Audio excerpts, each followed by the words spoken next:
got a little late, caught in the traffic, way too much while coming from the manor. So I'll be speaking on the topic of cultivating sensitivity in relationships. And broadly, I'll speak based on the theme of, firstly today we'll talk about what is the need for sensitivity and how sometimes in religious organizations we knowingly or unknowingly practice the opposite of sensitivity, that is judgmentality. And then I'll talk about what sensitivity is and what sensitivity isn't. And then we will talk about the importance of sensitivity in dealing with devotees, in dealing with new people who are prospective devotees, and with people who are following other paths, other religions, other spiritual paths. So how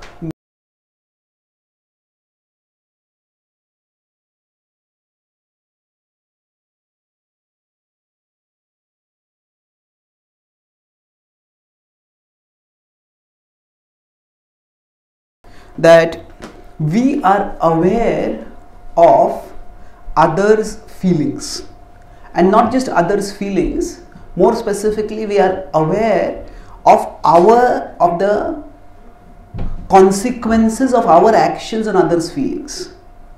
That means a simple example could be, say, if some people have difficulty with loud noise. Sometimes some people are elderly or some people have some diseases. Then you talk loudly, they just get very irritated. Sometimes people may wear some ear blocks also to avoid the sound. Now if we are with them, then we tend to talk softly. Or other example, somebody is poor at hearing, then we may talk slowly with them, or we may talk at a slow speed or at a high volume. If somebody can't see with their eyes, then if they are trying to cross the road, we will either help them to cross the road or we will let them go first. So basically, at a physical level, we may be talking at a particular volume normally, but if that isn't suitable for some person, then we adjust so that we can have proper communication with them. If the voice is too large, too loud, it may grate them. If it's too small, it may strain them. So when it comes to physical ability, physical situations, now we tend to be sensitive. I travel to different countries, and in different countries, when two people are talking with each other, what is the comfortable distance between the two people? It is different. In some countries, when people talk, they come very close to each other. And in some countries, if you come too close, it's considered you are intruding into their physical space. So then, if you come too close, it is considered as indecent, impolite. And in some countries, if you keep a distance, they think you are so uptight.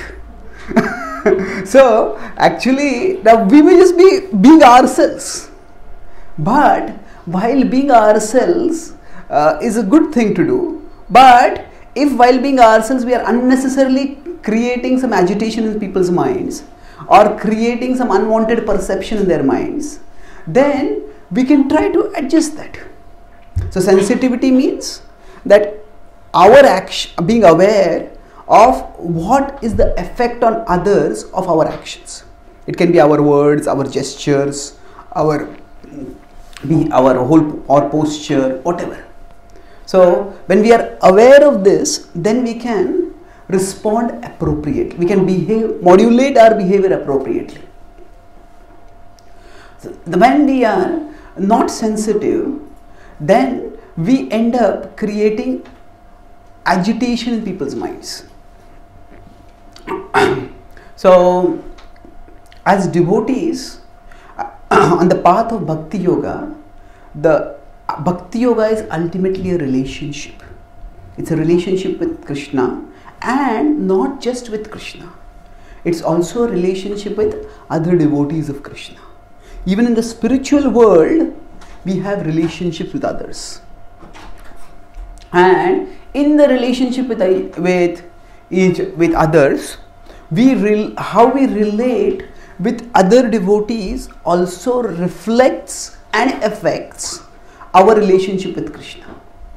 How we relate with others, it reflects and it affects our relationship with Krishna. That means, reflects means if somebody is deeply spiritually conscious,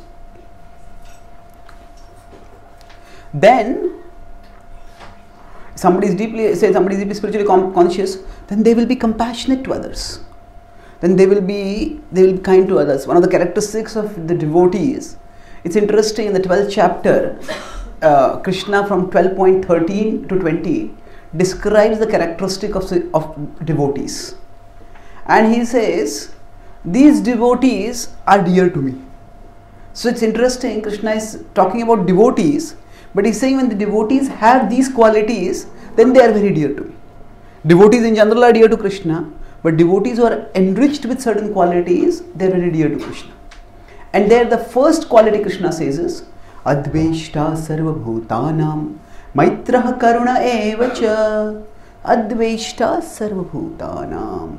One who is not having any negative feeling towards anyone. On the other hand, maitraha karuna evacha. Other hand is very compassionate, kind friend of everyone. This is, Krishna says, the first characteristic of a devotee. So a devotee is defined not just by how they relate with Krishna. Devotee is defined also by how they relate with others. In the Bhakti Rasa and in the Updesha Amrit, the nectar of instruction, 3 levels of devotees are talked about. Does anyone know the words for these 3 levels? Kanishta, yes. Madhyama and Uttama. Yeah, thank you. So now, if we consider the difference between these 3, Kanishta, Madhyama, Uttama, is how much they perceive God everywhere. Kanishta, they perceive God only in the temple. For them, if they go to the temple and worship God and they leave, that is Kanishta. So for them, the God's presence is reduced to the temple. And there are some pious people in various religious traditions. They may be very submissive and prayerful and humble in front of God. But as soon as they come out of the temple, come out of the church, come out of the mosque, they become a different person. They shout at others, yell at others, they are rude.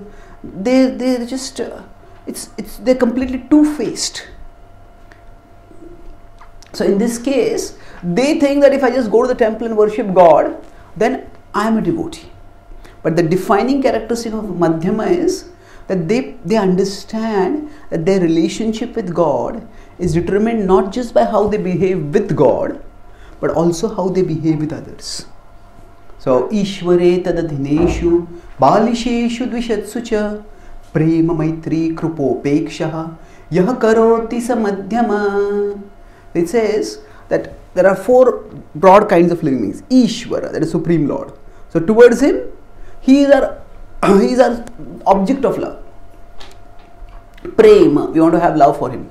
Then Tad Adhineshu, to the devotees, Maitri, we have friendship toward the devotees. Balisheshu, those who are innocent, towards them compassion, Krupa. Those who are envious, towards them Upeksha, keep a distance from them. Now, that means the Madhyama Adhikari, the middle level devotee, understands that my relationship with God will be reflected in how I relate with others. So most of us may have, even before being introduced to Krishna consciousness, known about God. Many of us may have even believed in God. But for us, that generic belief in God transformed into a life devoted to God primarily because of associating with some devotees. So, the relationship with devotees is what intensifies and accelerates our relationship with Krishna. So, how we relate with others, it reflects how we perceive God. If I understand God is not just present over there, He is present here also. So then, just as in the presence of Krishna, we would be respectful. We are saying, this is God. Even if we are angry, we will not yell at someone in the temple. This is a sacred place. This is not a place where I should give in to my impulses. We may be angry, but let's go out and talk. So that is, we understand that in the presence of Krishna, I should behave in a particular way. So if I understand that, similarly, with others also I am meant to behave in a particular way. In a proper way. In a sensitive way. Sensitive means, now with respect to relationships, all of us, while living in this world, we are immensely affected by relationships. In fact, one of the main reasons in today's world why people come to a spiritual path or a religious path, there's a difference between the two, we may discuss that later. But in general, why people look for something beyond is because they want a sense of belonging. They want a sense of community. They want relationships. In the past, whether to the east or the west, people had joint families.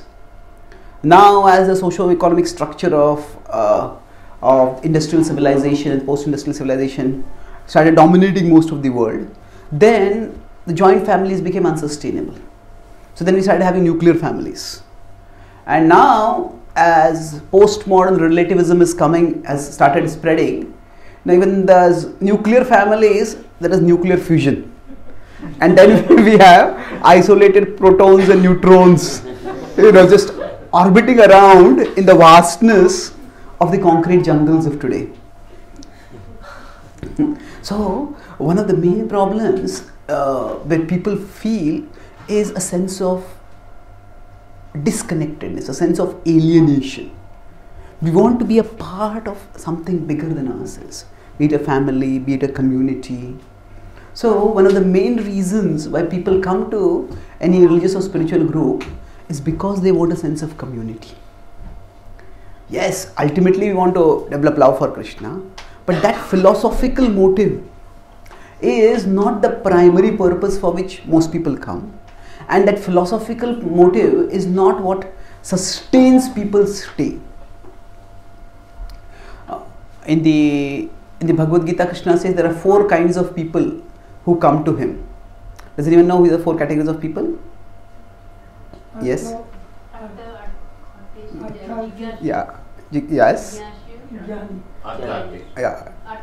Thank you. In English, anyone? The inquisitive. The distressed. The desirer of wealth and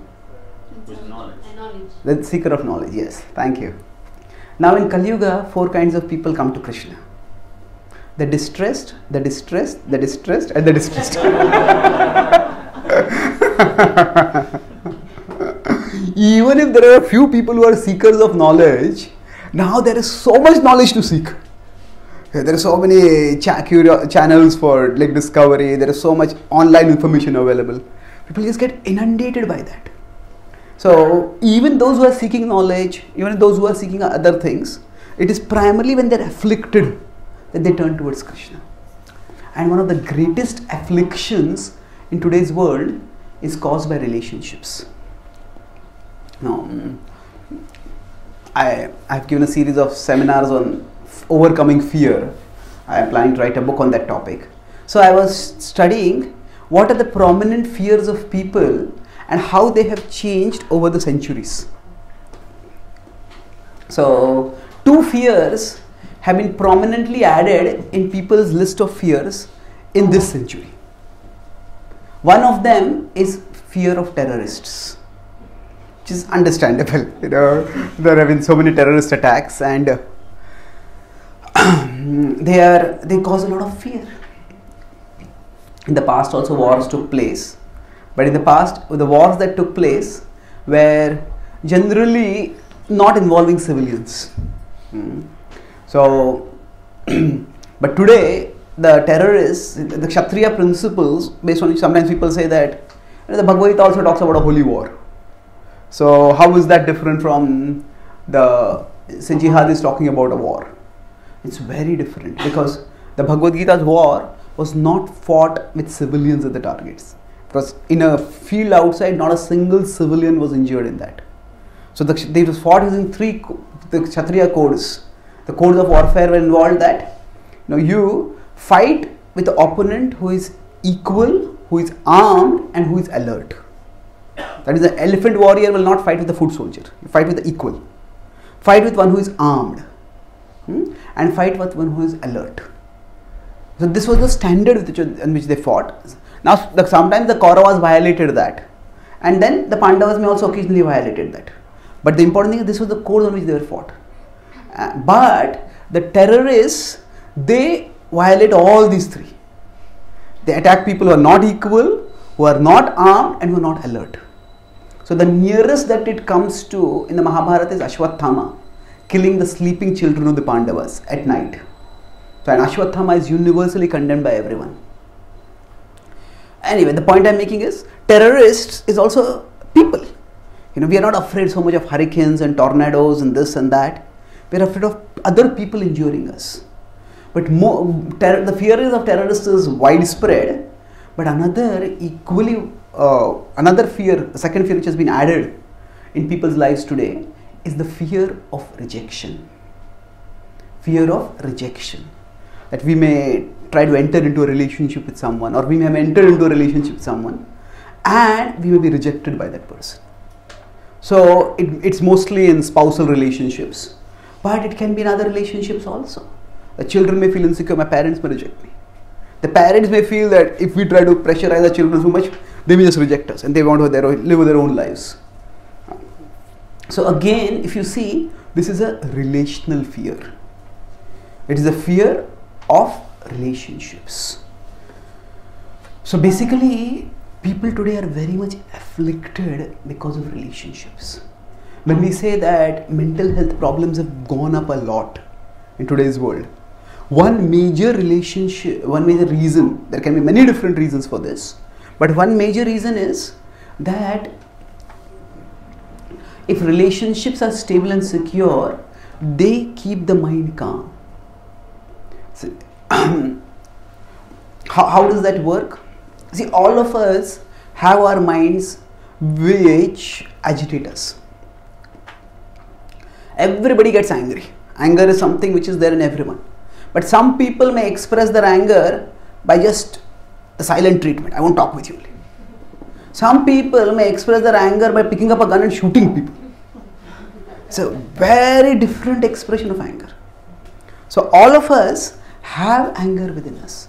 And what is it that determines which person will just express their anger by silence and by somebody by picking up their guns? Again, there can be many reasons, but in general, it is if we have relationships with others, then those relationships make us more responsible. If I love someone, then if I become angry and I shout, I'll think, what will they think about me? How will they feel about it? I don't want to hurt them. So when people get married, the parents make children and then the children make parents. What does it mean, children make parents? It means when the child is there, both the parents become more responsible.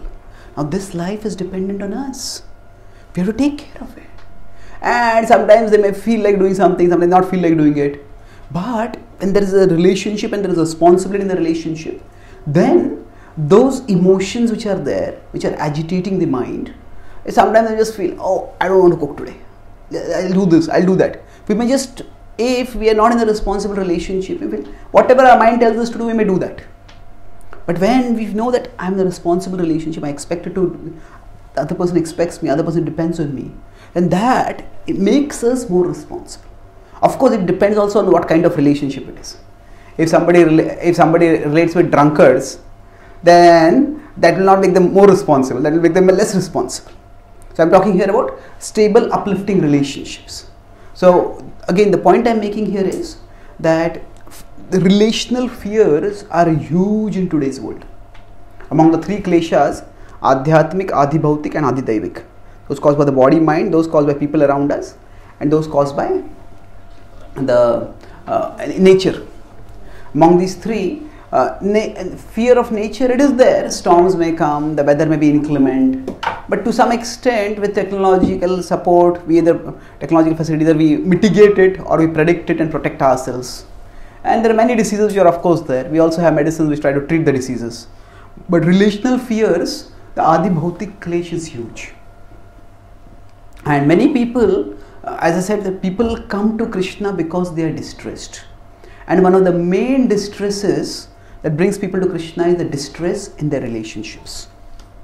When they feel somebody has betrayed them, somebody has hurt them, somebody has left them, they lost a loved one. All these things make people look for something higher. And it is the relationships with the devotees that actually inspires us to practice bhakti. So, if you look back at your own spiritual life, there are many factors which may have come together to inspire you to take up spiritual life.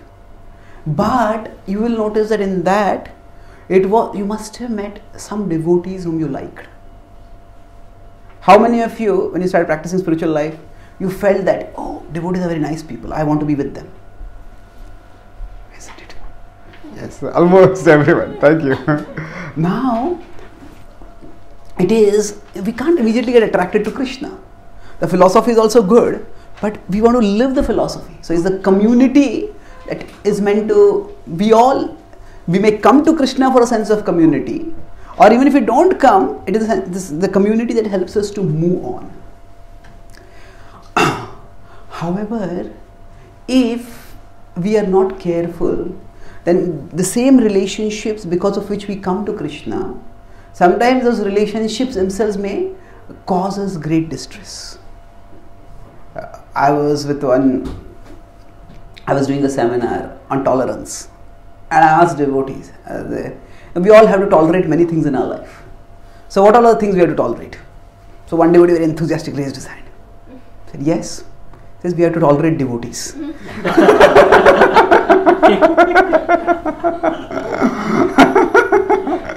So I said, yes, it is a good realization that even if there is some difficulty with devotees, still we tolerate the devotees and we move onwards in our bhakti. But I said that if we practice bhakti more, then we will realize that it is not just devotees who are that we are tolerating devotees, it is devotees also who are tolerating us.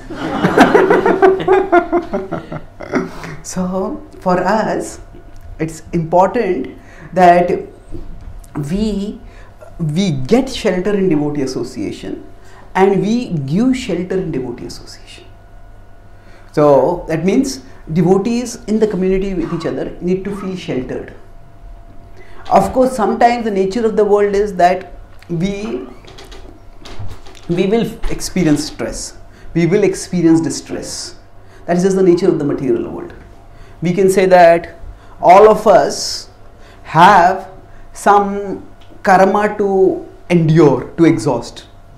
And if we have some adi bhaut, so that karma, if it's supposed to, some karma is supposed to come through adi bhautik klesh, through the people around us. If the people around us are mostly devotees, then that adi bhautik klesh will come through devotees. So it's not that devotees are bad people, but sometimes our karma may come through that. But that doesn't mean that we need to do that. It's like, say, if we are in a place like London, say it is sometimes most of the year it is very cold. Somebody may say that, if you are living in London, that means you had the karma to live in a cold place. And therefore, whenever you are staying at this place, just open all the windows. When you experience the cold, then you are exhausting the karma. If you are avoiding the cold, then you are avoiding your karma. No, it's not like that. Now there is practical problems and need practical solutions. So just because some amount of distress is meant to come, doesn't mean we have to aggravate it. We have been given human intelligence and we use it to minimize it. In the past also, people may not have such technology, but they had fans. They had some mystic powers by which they would counter the effects of the environment. So, as devotees, in our interaction with each other, we need to minimize the amount of distress we cause to each other. And that distress can be minimized if we are sensitive. So again, sensitivity at a physical level is a good example to understand sensitivity at an emotional level. So maybe around 15 years ago, I was very sick, and I was sick for almost 3-4 years, and nobody could diagnose what this problem was.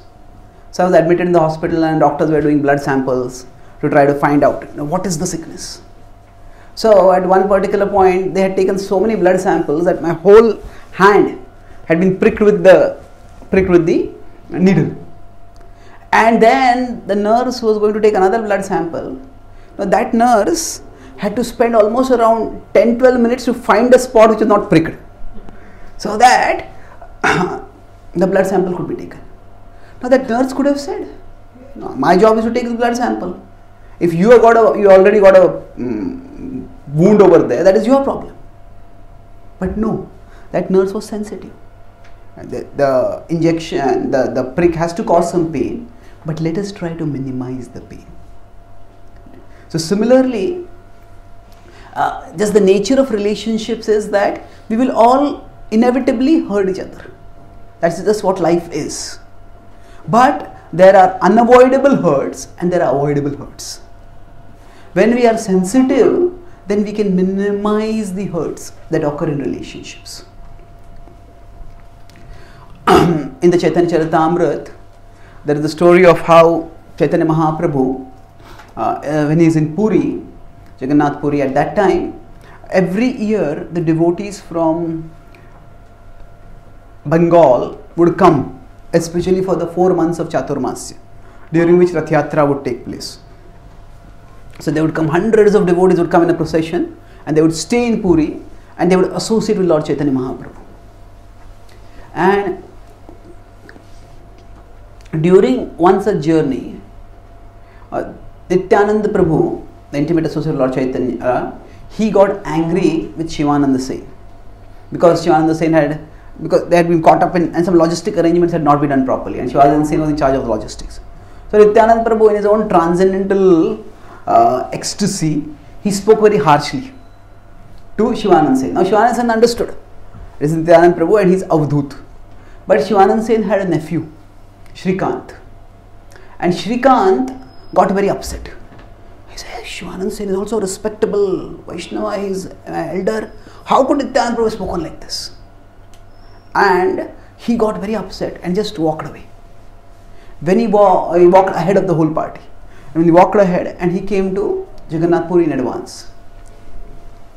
And in traditional culture, when we go in some traditional circles, when we go in the temple or we go in front of a respectable senior, especially when males offer obeisances, they take out their Angavastra, their upper cloth, they take it out and then they offer obeisances. So Chaitanya Mahaprabhu was sannyasi, and whenever devotees offer obeisances, they take out their upper cloth, put it aside, and then offer obeisances. So Shrikant Sen saw Chaitanya Mahaprabhu and is offering obeisances, but he did not take out his upper cloth at that time. So then Chaitanya Mahaprabhu's associate was there, Govinda. He told him, "You have to take out your upper cloth." That was the etiquette.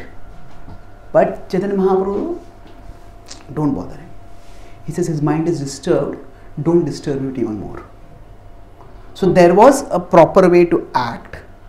The specifics are not important about removing the Angavastra. The point is that, okay, there was a standard way to act, but when somebody is not acting on the standard way, Chaitanya Mahaprabhu did not make an issue of that. He saw that he is disturbed. Normally he follows the etiquette. Now he is not following. Let's not make a big issue out of it. So Chaitanya Mahaprabhu himself, although he is sannyasi, absorbed in love for Krishna, but still he showed this sensitivity. Sometimes we just don't know what people are going through, and they may do something which is faulty, and we point out their fault. But then they are already burdened by many things, and this seems to be another burden on them. So we have to be a little sensitive. That means, so now till now I have talked about the importance of sensitivity, and this incident will be the segue, will be the way I link to how in religious circles sometimes the opposite of sensitivity is exhibited. The opposite of sensitivity is judgmentality. Judgmental means that we have a very black and white understanding.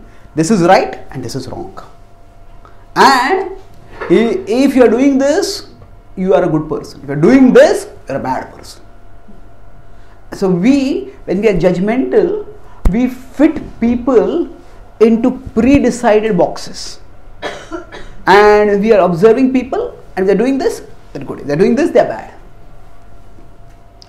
And when we are judgmental, we also tend to put ourselves in a superior position. When we think that, no, I know what is right and you don't know what is right. Therefore, it is my position to teach you. So I'll give you a few examples of how a judgmental attitude can alienate people. And then we can discuss about how we can balance. Okay, so now I gave a series of seminars in Brisbane in Australia on cultivating a non-judgmental attitude. And at that time, after that, one devotee lady, she and her husband came and talked with me. Now both of them are they are PhDs. One of them is a scientist, another is a professor. This Mataji said the first time she had come to the temple. They are from a Shakta background. Shakta is where they worship the goddess Shakti. That worship is very common in India. And so in the worship of the goddess, often people who are even religious, who go to the temple, they also eat meat. In the Vedic context, there are different religious practices recommended for people at different levels. And even people who eat meat, they are given some facility by which they can practice and they can grow in their spiritual life. So, so anyway, she came to this temple, one temple, and when she came there, she saw that there were some Matajis who were sitting and they were making garlands for the deities. So she also went and sat down. And she started joining making the garlands. And at that time, some senior devotee came over there. And that senior devotee asked her, "Do you eat meat?" In front of everyone. No, she just didn't know. She just mutely nodded her head. When she nodded her head, that senior devotee pulled the flower garland from her hand and flung it on the ground. He says, "If you are eating meat, you cannot even touch the flowers that are meant to be offered to the Lord." Now she went away shattered, was crying. And it is powerful.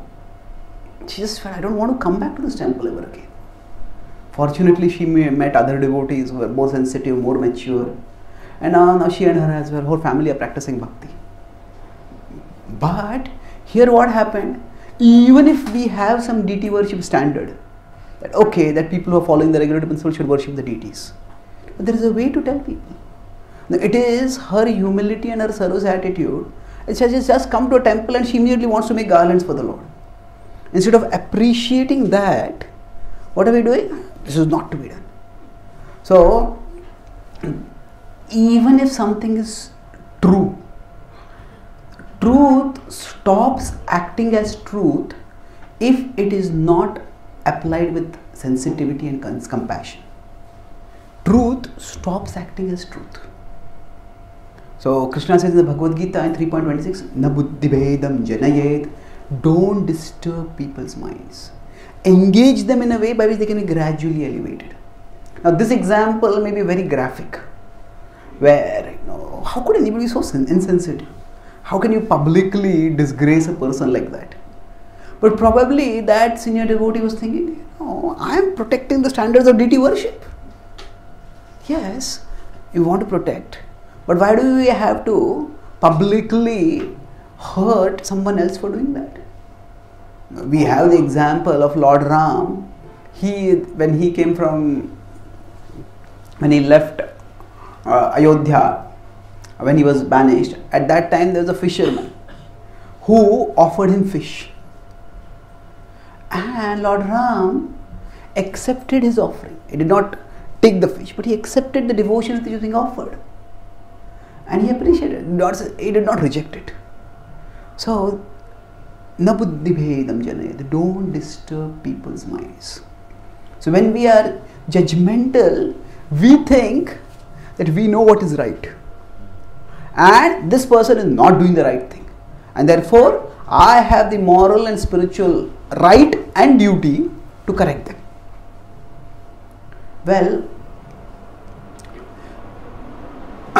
there are several things wrong with this presumption. Now, what is right and wrong is also dependent on level. This is a very important point to understand. That, say, imagine there is a father who has two children, say 2 sons.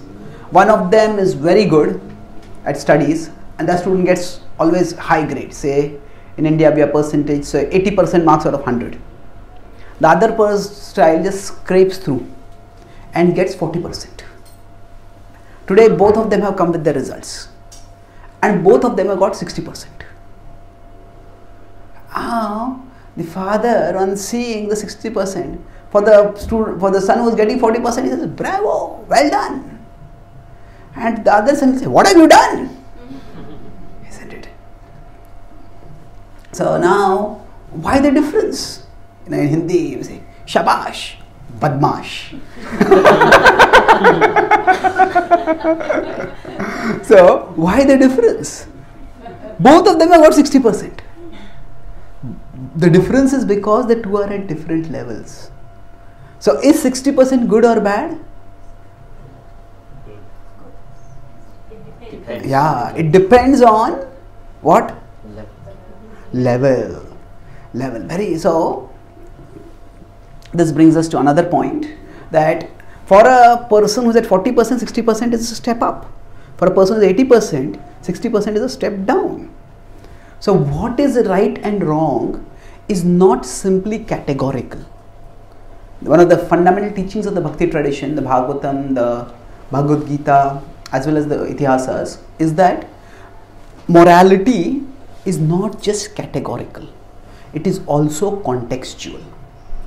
Morality is categorical, means this is the category of right and this is the category of wrong.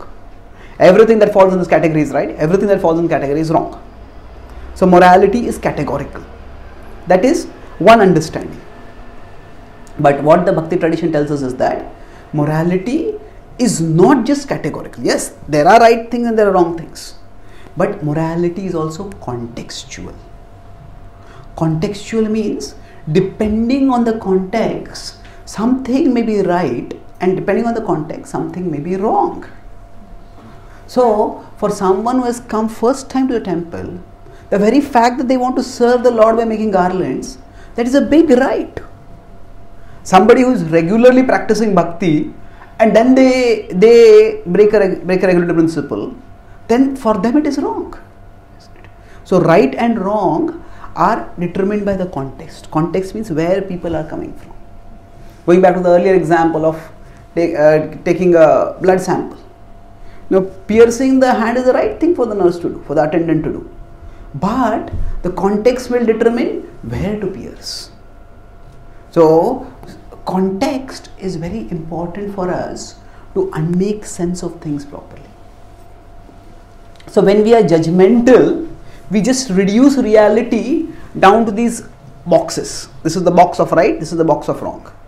We see things very much in black and white. And because of this, we just don't understand what is happening. Why is this happening like this? And we feel, we feel, why is this person doing like this? They should not be doing like this. And I have a duty to tell them they shouldn't be doing like this. So when we are judgmental, sometimes we may hurt people because we judge them, this is wrong, and we come out and tell them this is wrong. And in doing this, we may be wrong. And in devotee circles, because we have the philosophy, so we think, I know what is right. This is the right thing, this is the wrong thing. And we become very quick in passing statements to others. You're doing this wrong, you're not doing this right. And because of that, people often feel ununderstood. You don't even know where I'm coming from. Why am I doing this? So, to the extent we recognize this point that people come from different backgrounds, and why they may be doing something, we don't know. See, in general, we judge, we evaluate ourselves by our intentions. Say, for example, I came late today for this program. So, I actually wanted to come on time, but the traffic was so much I couldn't come on time. So, I'll judge myself by the intention. That means I wanted to come but didn't work out somehow. But when we judge others not by their intentions but by their actions. You are always late. You are irresponsible. You don't care for others. You are not punctual. So this is a basic human weakness, that we evaluate ourselves, and we often evaluate ourselves charitably by focusing on our intentions. But when we are looking at others, we often evaluate them uncharitably by looking at their actions. So when we look at people's actions, we ascribe certain motivations or certain dispositions to their actions. Motivation means why they are doing it, and disposition means it is their habit, it is their tendency to do like that. So for example, now if I sleep a lot, then if I wake up and say, why did I sleep so much? I was tired. If somebody else sleeps a lot, such a lazy person. So what happens over here? I am only seeing the action. Their action and my action may be similar. But what happens is, I will judge myself charitably, say, I was tired. But somebody else, say, if I eat a lot, I was hungry. Somebody else eats a lot, such a glutton. So what happens? We can only see people's actions. We can't see what is going on in their minds. We can't see what is going on in their hearts. Now, based on the actions that we see, we presume, we make assumptions about what is going on in their hearts. And we, based on these presumptions, we assign labels to people. So this often leads to what psychologists call as ascription errors. We ascribe certain motivations or we ascribe certain dispositions to people. So once I was with a devotee, and the devotee was always talking very loudly. It is like, what is happening was that I was doing some work in another room, and this devotee was talking so loudly that I couldn't do that work. So I was thinking, why is this devotee so insensitive? And then I think maybe all kinds of thoughts come in. Maybe this devotee just wants so much attention. Like there are other people also talking with each other. You're not the only person talking in the room. That you want everyone else to hear what you're talking. Stop talking yourself and just hear me. So all sort of thoughts were going on in my mind. Not very directly, but they were going on. And I was just looking again and again at that devotee. And then the devotee with us were talking, he told me, he said, actually, that devotee, he has severe hearing problem. And he has just lost his hearing aid. So till he gets back or he's talking, because he can't hear what he's speaking, so he's speaking loudly. So normally we would consider somebody speaking loudly, why are they speaking so loudly? So we say, this is not polite, but if I understand the context, then it makes much more sense. So if we see right and wrong only in terms of category, speaking so loudly, that's wrong. But then not just categorical, we look at context. Why are they doing like this? What is the situation? I do not know about it. So to the extent we learn to at least be open to the context, understanding the context, then we will curb in our judgmental nature.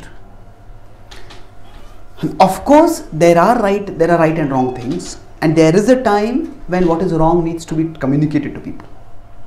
But whether this is the time, whether we are the person to do that, and whether what we are saying will have the desirable effect on that, that is something which we have to consider. So Tomorrow I'll talk more about the metaphor of a surgeon. Sometimes it is said that a sadhu's words, the spiritually advanced person's words are like a surgeon's knife, surgeon's scalpel. They are meant to cut people's ignorance and their attachments, and they are meant to illuminate them. Yes, that is a purpose in devotee interaction also. But we can't assume that I am a surgeon, and more importantly, we can't assume that everyone is my patient. So we have to see what is our relationship with them, and not just what is our relationship with them, but how they perceive our relationship. If they think I am also a surgeon, why are you criticizing me? Then it will not work. So I'll talk about that method. So I'm not, the point I'm making over here is that there is a place for understanding right and wrong, and there is a place for communicating right and wrong. But we can't presume that whatever the situation, this is the place for communicating right and wrong always. So sensitivity means in my interactions, I should try to minimize the amount of hurt I may cause to others. And that means I look at people's behaviors and not just fit them into convenient categories of right and wrong, but I be open to understand what is the context from which they are coming. I write articles on the Gita every day at gitadelhi.com. So many times I try to, in those articles, I try to summarize the content of the article in one title, one sentence. And that sentence becomes a tool for reflection. So one article I wrote about humility. So humility means to acknowledge the complexity of reality. Humility means to acknowledge the complexity of reality. So if somebody is speaking loudly, why are they speaking loudly? I do not know. I shouldn't have think that the reality is so simple. They just want attention, that's why they are speaking loudly. Or they are so rude, that's why they are speaking loudly. No, reality may be much more complex than what I know. So humility means to acknowledge the complexity of reality. To the extent we acknowledge this complexity, to that extent we will avoid judgmentality. I may not know enough right now. I can't pass a judgmental comment if I don't know enough. So that way, humility is a cardinal virtue for devotees. And in the humility and sensitivity are related. If we have humility, then we won't become judgmental about others, and then we won't make insensitive comments. Humility means I don't know enough to pass a judgment about this. Therefore, better let me not make any comment. Let me restrain myself. So that way we will avoid unnecessary confrontation and provocation of others. So sometimes we feel I have to put this person in their place. Now, instead of putting others in their place, put yourself in their place. Put yourself in their place, okay, I know this person, this is a sensible person, good person, why are they acting like that? Now if tomorrow I was acting like that, I would probably have some reason why I would do this. Otherwise I would not do that. So maybe they may also be having a reason for it. Sometimes we feel I had to put others in their place. You are wrong and I am going to tell you you are wrong. Before we put others in their place, it is better that we put ourselves in their place. Try to understand their context. And sometimes we ourselves may behave in ways that may seem odd to others. And we wouldn't want others to judge us and condemn us without understanding us. So we sometimes, some person says, you are like this, you are like that. If we look back at our own lives, sometimes we ourselves may have been the brunt of others' judgmental attitude. We had done something and somebody else says, you are like this, you are like that, you are like that. And then we may feel terribly hurt by that. Do you even know what was going on? We tell them, how could you speak like this without even finding out? So, just as we wouldn't want others to pass negative comments about us without at least understanding where we are coming from. Similarly, we can put ourselves in their place. Why should I pass comments about others? So sensitivity can help us to decrease the negativity and agitation in our relationship with others, and it can help us find and share greater shelter in the devotee community. So in tomorrow's session, I'll talk about how if we have to correct others or we have to tell what is right and wrong, how we can do that sensitively. How the opposite of how sensitivity does not mean sentimentality. That means anything and everything. If it feels bad to you, I'll not tell you. If it feels good to you, you can do it. No. There are good and bad things and they have to be communicated. But how we can even communicate things communicate right and wrong things in a sensitive way, that I'll talk in tomorrow's session. I'll summarize what I spoke and then we can have some questions. I spoke today about what is the importance of sensitivity in our spiritual life. So I started by talking about, in today's world, people are profoundly distressed at the relational level. Two of the biggest fears which have been added to the top 10 fears in the century are again relational fears, fear of terrorists and fear of rejection. And most people come to spirituality for a sense of community because they've been burned in their relationships. Our modern society is not just nuclear families but just atomic units we are wandering around. So we want to belong to somewhere bigger. So we need to ourselves get shelter in the devotee community, and when people come, we also need to be able to give them shelter. So the relationships are vital for our own fulfilling our own need for relationships, and also relationships are important with respect to our relationship with Krishna. That how we relate with God is reflected by how we relate with people reflects and affects how we relate with Krishna. The first characteristic of a devotee is how they